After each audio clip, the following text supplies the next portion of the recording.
Hello there. I am sitting outside enjoying a very beautiful sunny day, as you can see. Just sitting in the park, enjoying nature, and at the same time, of course, reading a very interesting book.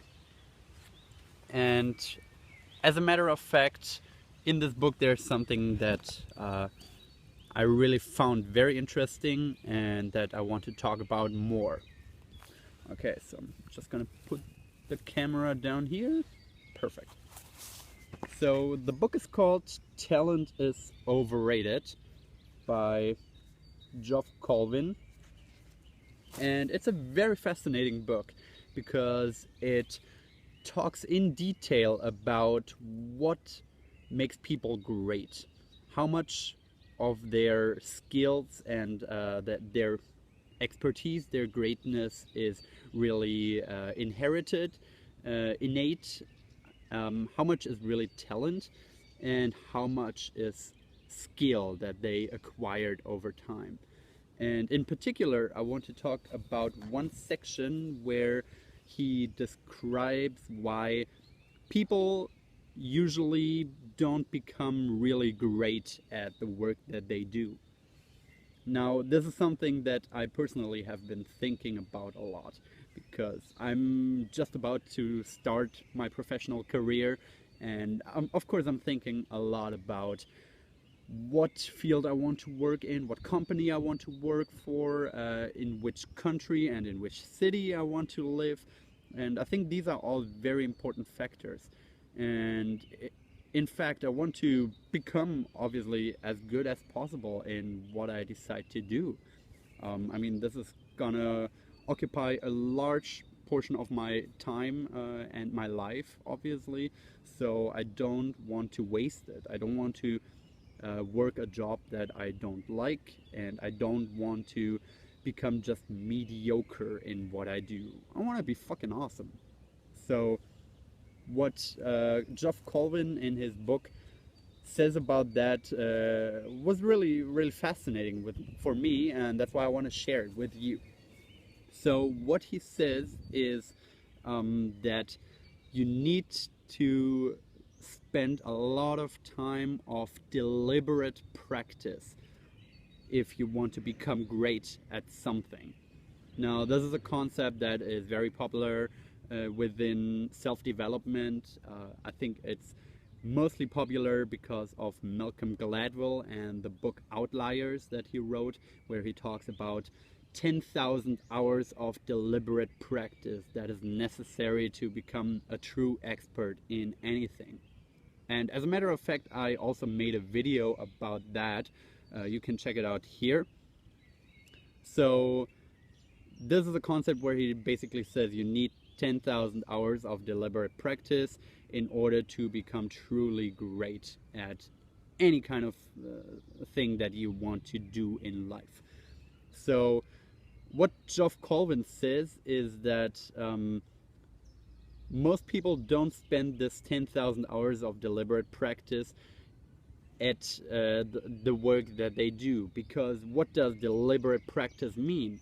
It does not mean that you do the same thing over and over and over again for 10,000 hours.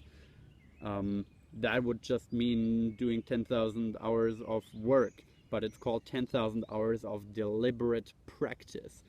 And what that means is that you have to push your boundaries. You have to try something that you weren't able to do before and do that for 10,000 hours. So basically you have to figure out what you're bad at, what you haven't mastered yet, and try to accomplish that thing and try to acquire that thing for 10,000 hours straight. That's how you become great at something. But the problem that we have with our normal work environment is, of course, that you're not being paid for doing something that you cannot do and doing that all the time. You are paid for acquiring a certain skill or a certain skill level and then performing well in all kinds of circumstances, and just delivering results. And you do that by doing something that you already know how to do. Obviously, you're not producing satisfactory results if you constantly do something that you've never tried before. So there's really a big discrepancy between the 10,000 hour rule of deliberate practice, which will eventually make you become a master, and the work environment that we usually have to live with if you become a normal employee in a normal company. So it is very clear that if you become that normal 9 to 5 guy at the normal company or factory, you will just never be great. You will be doing all right, you will be doing what you're asked for, but let's face it, what you're asked for and what you have to deliver in order to keep your job and make your money and whatnot, that's not very much. People usually aren't being pushed at their job, because being pushed means doing something that you couldn't do before. Being pushed means really putting in the effort and the work that comes with deliberate practice. And it's very, very rarely that companies pay you for doing that, because what a company is interested in, they're not interested in you becoming a better person, you doing your weird self-development stuff and pushing your limits constantly. That's not what you're being paid for. You're being paid for producing results, and you produce results consistently if you do something that you've been doing, or that you have been doing over and over before the years and decades that you've already been working in that job. So you do see the problem here. And actually, I'm having a very hard time to figure out a solution for that. I can't really tell you an easy way to work around that kind of problem. I think, and this is just my personal opinion, that the easiest way to get around that issue, if you really want to become a true expert in something, if you really strive for perfection, I think the easiest way is to become self-employed. So, for example, if you're an entrepreneur, you will profit from constantly pushing your boundaries. You will profit from constantly trying something new, from constantly making mistakes. And obviously you still have to generate revenue. You still have to make sure that you don't become bankrupt, you and your company. But at the same time, you will very directly profit from constantly trying something that you didn't think was possible for you and the company that you run. So I think, and I still have to think a little bit more about that and a little bit more deeply about that topic, but just from the top of my head and from the value system that I personally have, I think becoming an entrepreneur is really the best way to create a working environment in which you can constantly improve yourself in whatever area. And that doesn't even have to mean that you're improving your managerial skills or your skills that you need for running a company, for being a CEO.